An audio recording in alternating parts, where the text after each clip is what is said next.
오늘은 시편 49편 말씀을 통해서 우리 하나님 말씀을 함께 듣고요.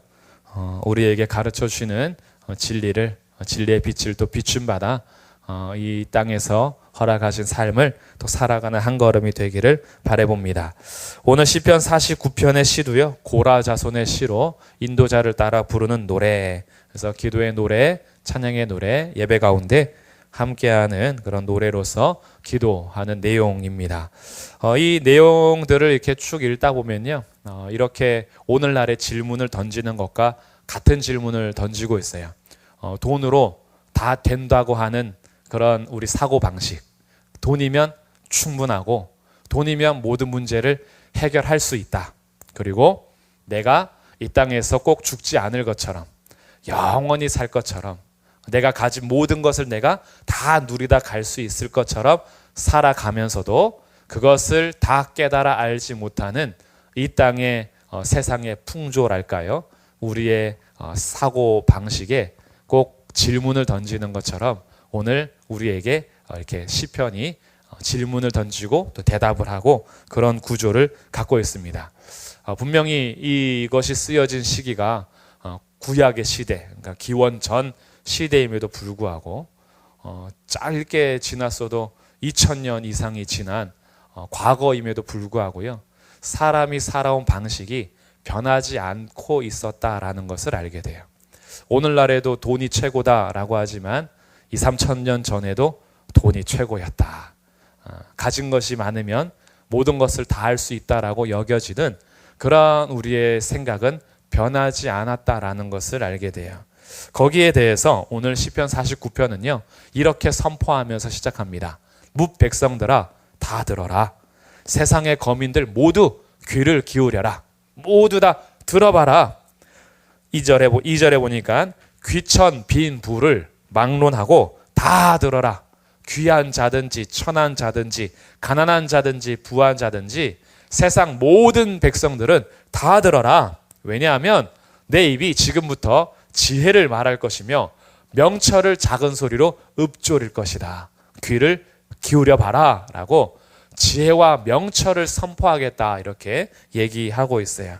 그러면서 6절에서요 우리의 사고방식을 이제 깨는 어떤 부름을 향하는 자는 돈이 명성, 재물 이걸로 모릅니다. 뭐냐 하면 7절 못한다. 아무도 자기의 형제를 살리거나 구원할 수 없다. 이렇게 얘기해요.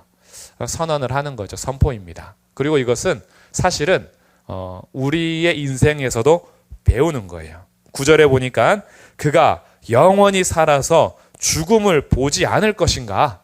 그가 영원히 살 수 있단 말인가? 그런데 그 시간을 지나니까 10절에 지혜 있는 자도 죽고 어리석고 무지한 자도 함께 망하더라. 그들이 죽을 때 재물은 남에게 남겨두고 떠나는 것을 보게 되리로다. 영원히 살 거란 말인가? 그런데 한번 주위를 둘러보고 가까이 있는 사람들을 살펴봐라. 그들이 죽을 때 다 가지고 가더냐? 그러지 않다. 그리고 살아있을 때 그 가진 것으로 자기 형제를 구원할 수 있더냐? 그럴 수 없지 않는가? 우리는 오늘 이 사태를 겪어가면서 우리들도 경험하는 것 같아요. 돈이 많다라고 해서 전염병을 막을 수 있지 않습니다. 그리고 죽음 앞에 돈이 아무리 많아도 치료할 방법이 없어요. 돈이 있다고 생명을 살릴 수가 없습니다. 살 사람은 살고 죽을 사람은 죽어요. 귀천 빈부를 막론하고. 여기에 대해서는 어떻게 할 우리의 능력 밖인 거죠. 그래서 의사들도 이제 고백을 하는 내용들이 이제 뭐 조금씩 들려오는 그 기사들이나 아니면 내용들이 있잖아요. 이탈리아에서는 한 의사가 무신론자였는데 이런 시기들을 통해서 하나님 앞에 기도하는 것 외에는 자기가 할 수 있는 게 없었다. 이런 고백들이 이제 나와요. 병원에 75세 되는 목사님이 이제 확진자로 왔는데 그가 이제 결국 죽게 되셨지만 그 목사님이 죽게 되셨지만 그 확진 받고 거 있는 동안에 그가 계속해서 죽기까지 하나님을 전하고 복음을 전하고 끝까지 죽을 때까지 평안한 상태에서 안고 가는데 이 의사는 할 수 있는 게 지금 이탈리아가 엄청 많잖아요. 환자들이 몰려오는데 자기가 할 수 있는 거는 사망 선고 아니면 확진 아니면 그 집에 가세요. 입원하세요. 퇴원하세요. 할 수 있는 건 이런 것밖에 없는 거예요. 그동안 자기가 공부했던 학식, 의료기술, 의료기기 도움이 하나도 안 되는 거죠. 우리들은 뭐 이런 것들은 단편적인 일이에요. 이런 것들만 있는 게 아니죠. 아무리 가진 것이 많아도 사랑하는 사람이 아플 때요, 해줄 수 있는 게 없어요. 죽음 앞에서 해줄 수 있는 게 없어요. 아무것도 할 수 없어요.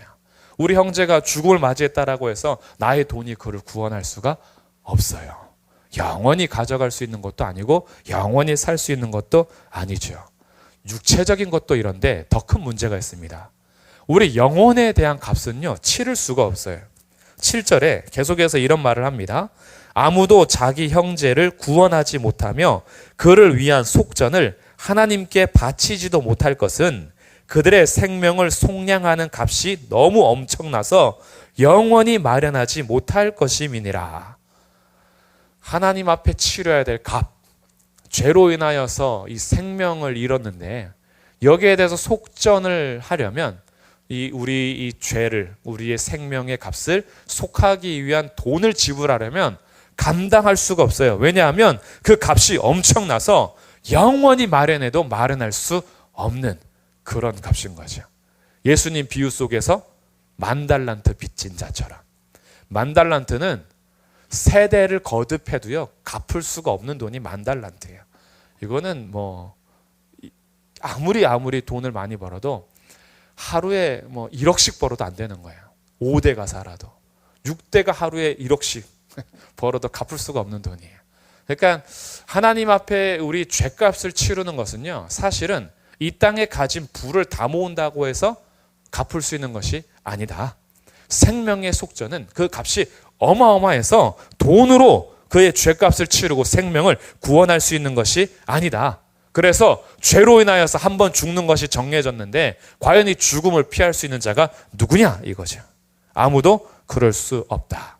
그래서 12절, 20절 이게 반복해서 결론처럼 하는 말인데, 사람은 존귀하나 장구하지 못하며 멸망하는 짐승 같도다.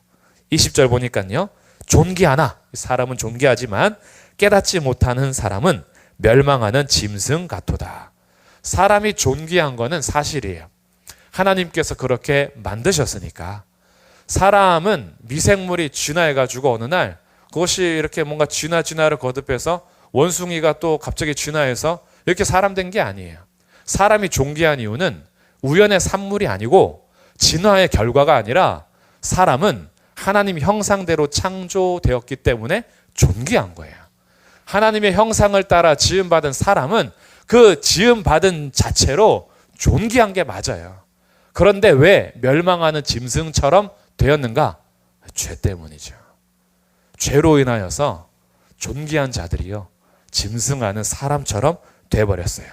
그러면서도 돈이면 다 되는 것처럼, 가진 것이 있으면 많으면 다 할 수 있는 것처럼, 그렇게 하면서 영원히 살 것처럼 여기니 사람은 존귀하나 장구하지 못하며 멸망하는 짐승 같도다. 이렇게 선언을 하는 거죠.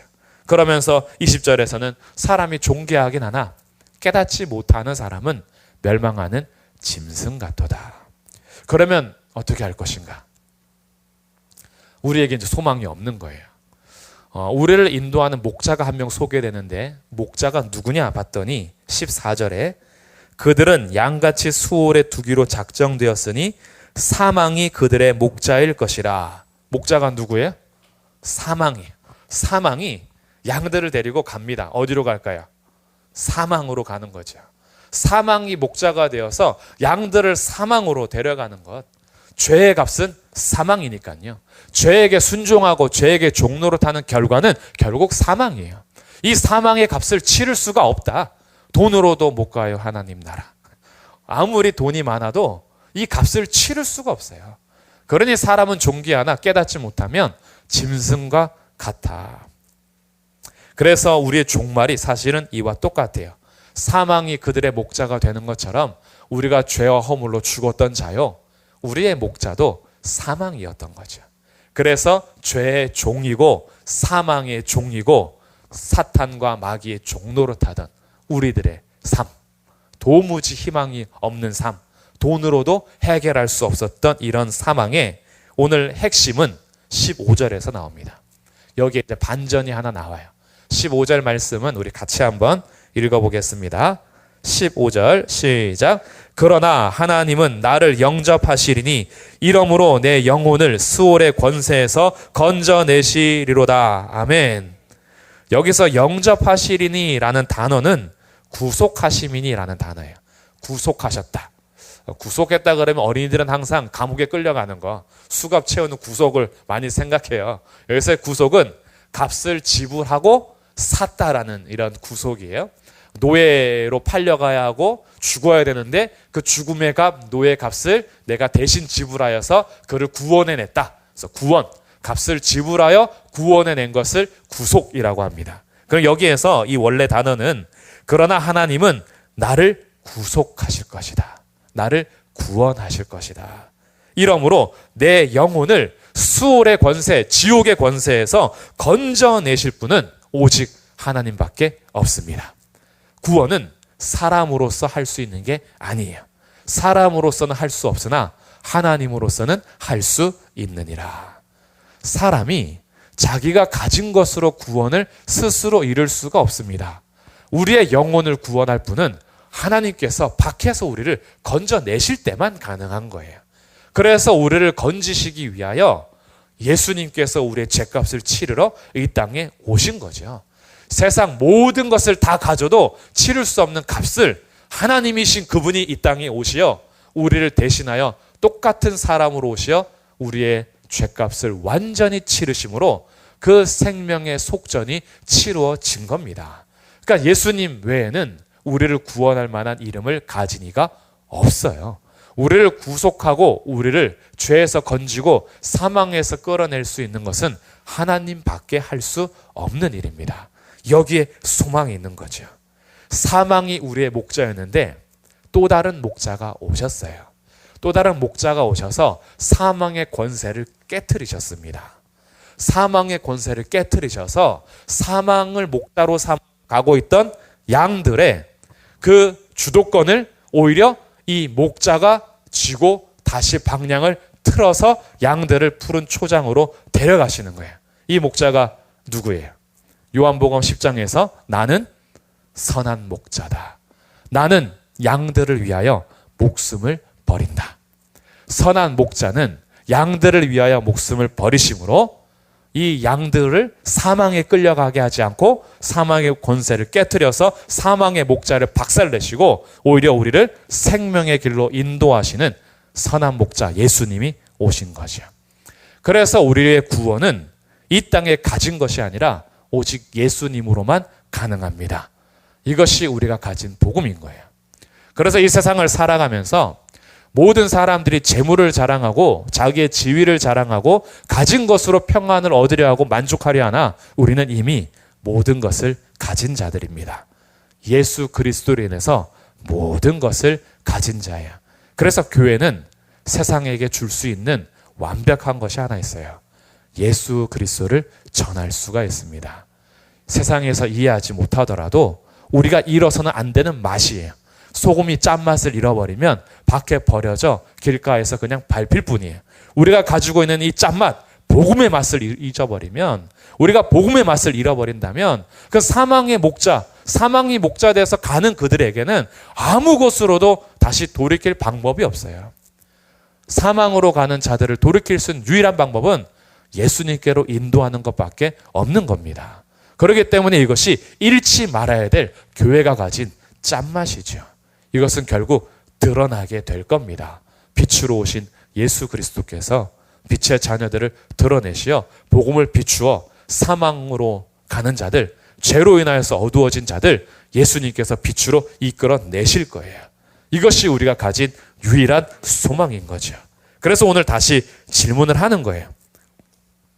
사람은 종기 하나 장구하지 못해서 멸망하는 짐승 같고 종기 하나 깨닫지 못하는 사람은 멸망하는 짐승 같은데 이런 자들에게 예수님이 오셔서 우리를 존귀한 하나님의 자녀로 완전히 회복시켜 주셨습니다. 도대체 가진 것으로 될 수 있냐 이거죠. 이 땅의 부유함이, 이 땅에 가진 재물이 과연 형제를 구원할 수 있더냐? 그러나 재물이 할 수 없는 것, 이 땅에서 할 수 없는 것이 예수님께서는 우리의 형제를 구원할 수 있습니다. 우리를 구원하신 주님이 우리의 형제를 구원해 내실 수 있어요. 그래서 우리들이 오늘 이 복음의 영광과 이 복음의 가치를 알고 이 복음을 가진 자로서 가족을 위해서, 교회를 위해서, 이 나라 이 땅을 위해서, 열방을 위해서, 세상을 위해서 기도할 수 있고 하나님 앞에 모일 수 있는 겁니다. 이런 생각, 이런 마음, 이런 것들을 알려주기 위해서 시편 49편에서 모두 들어라, 백성들아 이를 들어라, 세상의 거민들아 모두 귀를 기울여라, 귀천 빈부를 막론하고 다 들을지어다. 우리 목자 되시는 예수님, 그 예수님 먼저 찾아오셔서 우리를 사망의 권세에서 끊어내시고 사망을 완전히 박살내시고 우리를 데려가셨으니 오늘도 예수님의 음성에 귀를 기울이고 예수님을 따라가시면서 목자 되시는 예수님 앞에 우리의 소망을 두고 우리의 삶을 두어서 어렵고 힘든 시기를 지나는 이 때에 오히려 예수님께 더 붙어 있으며 예수님께 더 가까이 가는 그런 귀한 삶을 살아가시고 세상을 품고 열방을 품고 기도하시면서 이 어려운 시기들을 잘 이겨나가시는 우리 성도들이 되시기를 주님의 이름으로 축복합니다. 아멘.